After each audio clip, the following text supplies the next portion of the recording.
जब एक महिला मासिक धर्म के समय से गुजर रही हो तो क्या भगवान को भोग लगाना अपराध है?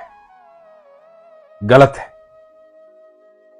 जो महिलाएं लड्डू गोपाल की सेवा करती हैं उनके मन में यह प्रश्न हमेशा आता रहता है कि उस समय में क्या करें, भोग लगाएं कि नहीं लगाएं। यह प्रसंग बड़े ध्यान से सुनिएगा, यह आपके प्रश्न का उत्तर है। हरे कृष्ण दोस्तों, मैं हूं अनुज शर्मा। पंचकुला में रहने वाली कुसुम शर्मा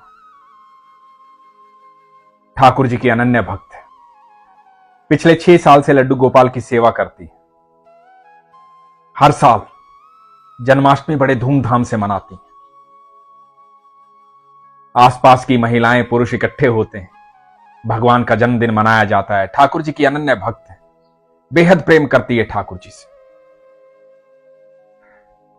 6 साल से ठाकुर जी की सेवा कर रही थी।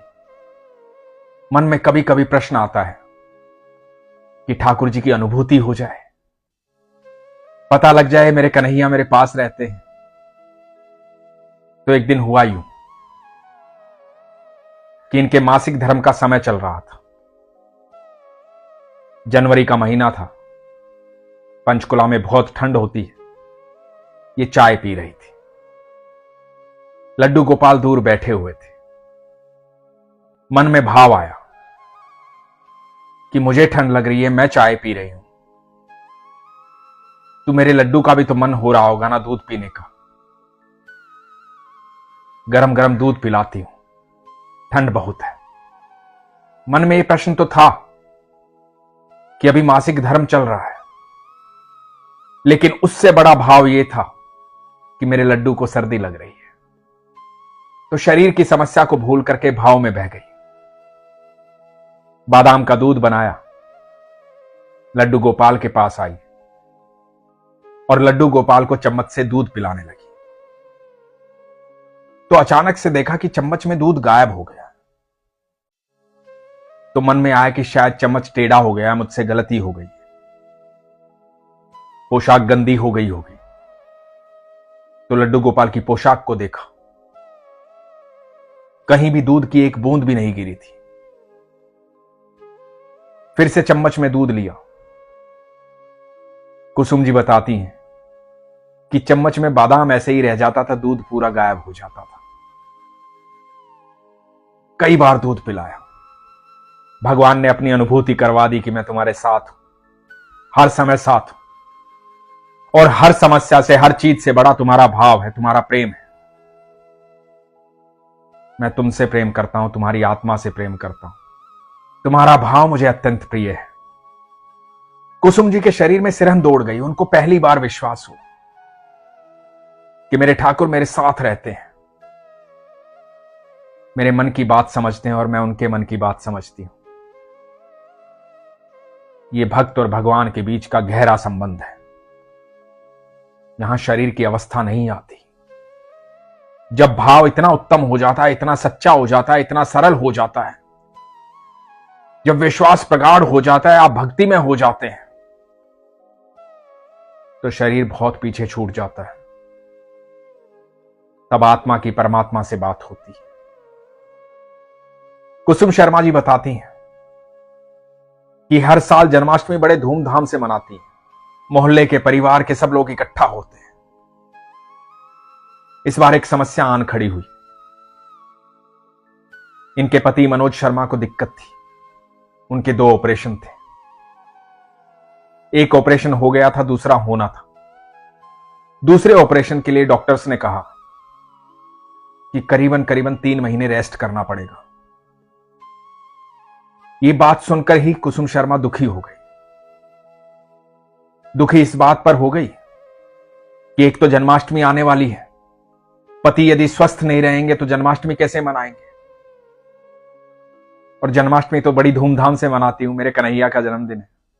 उनको चिंता थी कि 3 महीना रेस्ट करेंगे तो घर कैसे चलेगा, कमाने वाले अकेले हैं, सब देख रेख इनके पति ही करते हैं, और परिवार में कमाने वाला यदि खाली बैठ जाए तो परिवार की सारी व्यवस्था बिगड़ जाती है।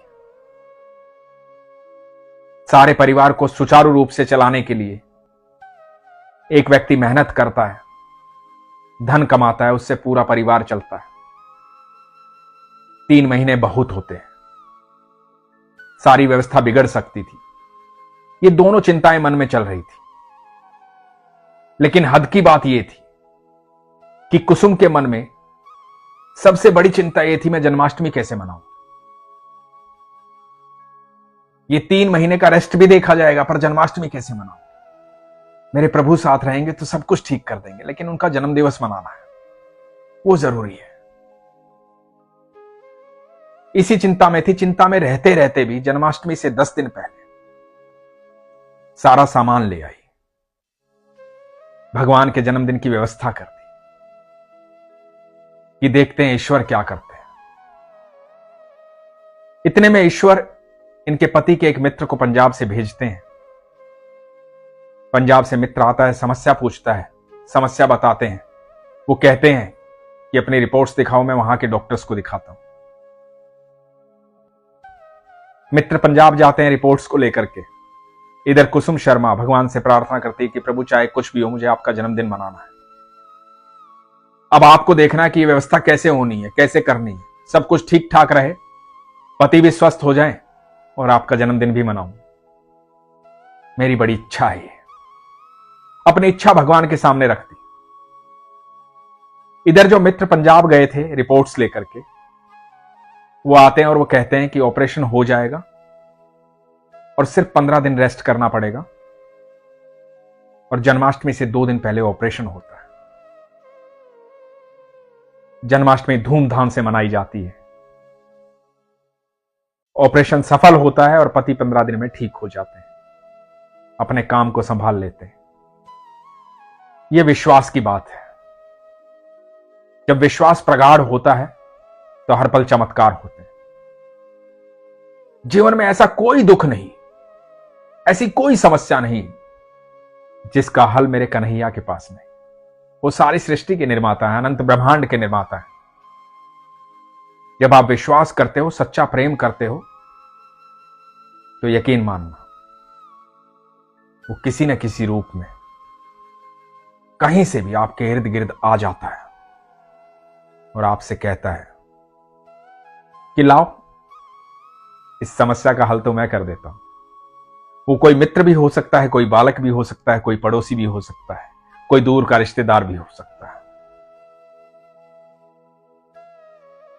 एक बात का यकीन मानना, यदि आप सच में ईश्वर पर विश्वास करते हैं तो सबके भीतर कृष्ण को देखना शुरू कर दीजिए, क्योंकि वह सबके भीतर समाहित है। भगवान श्री कृष्ण कहते हैं कि मैं सबके भीतर हूं, तू सबके भीतर मुझे देख। और जिस दिन आपका नजरिया ऐसा हो जाएगा कि आप सबके भीतर कृष्ण को देखना शुरू कर देंगे, तो जीवन में समस्या कभी नहीं आएगी। आप एक बार अपने इर्द गिर्द देखना, चारों तरफ देखना, अपने दोस्तों को भी और दुश्मनों को भी बड़ी गहराई से देखना और एक बार सोचना कि सबके भीतर कृष्ण है। मैं सच कहता हूं, जिस दिन यह भावना जागृत हो जाएगी तो समस्त संसार आपकी समस्या को हल करने में लग जाएगा, क्योंकि सब मेरे ठाकुर के आदेश का पालन करेंगे। सबके भीतर मेरे कृष्ण है, बस आपका विश्वास होना चाहिए। एक बार विश्वास करके देखिए, फिर देखिए जीवन में पल प्रतिपल चमत्कार होगा। लोग कहते हैं ना, मुझे भी अनुभव करना है, मुझे भी अनुभव करना है। अनुभव तो हम सब कर रहे हैं। इस सारी प्रकृति को हम देख रहे हैं, सारी सृष्टि को हम देख रहे हैं, एक दूसरे को हम देख रहे हैं। रोजाना सुबह जीवित उठते हैं, स्वस्थ उठते हैं। यही तो अनुभव है। फिर भी यदि आपका मन करता है कि कुछ ऐसा देखना चाहते हैं, कुछ ऐसा महसूस करना चाहते हैं जो साधारण नहीं है, तो एक बार विश्वास कीजिए और आपका विश्वास चमत्कार करेगा। इसीलिए हमेशा कहता हूं, अपने विश्वास को मजबूत रखिए, अपना ख्याल रखिए। हरे कृष्ण।